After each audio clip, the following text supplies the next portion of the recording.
Hello mga best! Turuan ko kayo ngayon ng isang bagong recipe. Masustansya, mura pa. So, sundan nyo lang ako sa aking pagluluto guys. Madali lang to. Magbabati lang tayo ng itlog, 2, sa isang bowl. Then, add natin yung gaw-gaw cornstarch na tinunaw natin sa malamig na tubig. Yan. Bati lang tayo ng bati hanggang maging maganda yung texture. And then, add natin yung ating malunggay na ating hiniwa-hiwa ng maliliit. Yan. Pinino natin yan ng gusto. Para hindi maramdaman ng mga anak nyo. Ayan. Haluin lang natin ng haluin.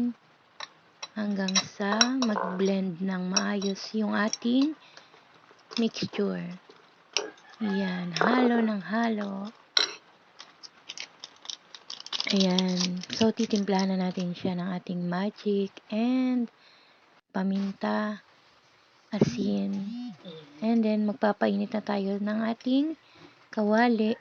Lalagyan nga pala natin siya ng yelo para maging crispy. Ayan. Mainit na yung ating kawali.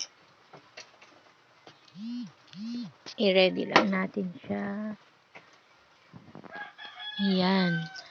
And, maglalagay na tayo dyan ng ating mixture.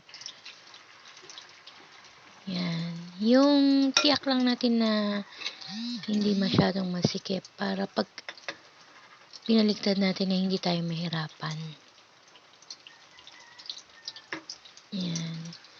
Binabaligtad ko na siya pagka medyo buo. Kahit hindi pa masyadong crispy, babaligtarin ko na lang uli siya kapag medyo nabuo na pareho. Yan, di ba? Tapos, hintayin nyo lang siya na maging crispy or kung ano yung desired nyo na pagluluto. Kasi, natikman ko siya na malambot. Masarap din siya.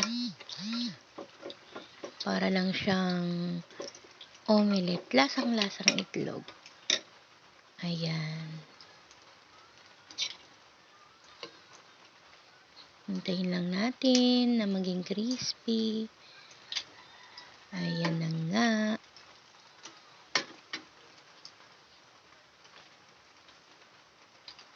Mabilis lang siyang maluto guys kasi manipis lang naman eh. Diba, napakamura. So, binili lang natin dyan ay gaw-gaw, itlog, and yung ibang mga yung ibang mga sangkap naman eh meron na tayo sa bahay. Yung malunggay eh galing lang sa puno, sa kapitbahay, or sa mga tanim natin, diba? Yan. Mapapakain na natin ng gulay si baby. Yan. Actually, nagustuhan talaga siya ng anak ko. Hindi niya nalalasahan yung malunggay. Pero, masustansya, diba? Kaya, luto na rin tayo mga best para sa ating mga kids. Sigurado magugustuhan nila to. Promise ko yan sa inyo. Pa-comment naman kung taga-saan kayo para malaman ko. Ayan. And, actually, marami siyang maluluto eh. So, mga nakailang batch ako dito sa pagluluto. 5 batch yata. Kasi dami talaga. So, later, tuturo ko rin sa inyo yung masarap na sausawan para dito.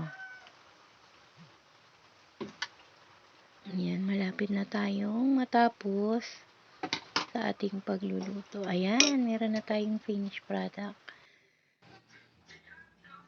So, ito na ang paggawa ng ating suka. Sa isang bowl, suka, kalahating tasa. And nilagyan ko siya ng maanghang na suka. Pero hindi na rin masyadong maanghang yan eh. So, nilagay ko na lahat. Pag dinurog siguro, aanghang. Sibuyas, bawang, paminta. I know, walang bawang pala. Paminta, asin, asukal, and konting ketchup para pampakulay lang. Yan, sarap na yan. Ayan, ang sarap kasi gupit-gupitin lang yung sili, hindi hiwa-hiwain nila. So, yan, nasarapan ako sa paggugupit sa kanya. Promise, ang sarap ng sausawan na to. So, timplahin nyo lang siya ng asin asukal na magbe-blend yung ayon sa lasa na gusto nyo. Ayan. After nyo manood guys, pa-comment naman. And share na rin po para sa lahat. Thank you for watching. God bless.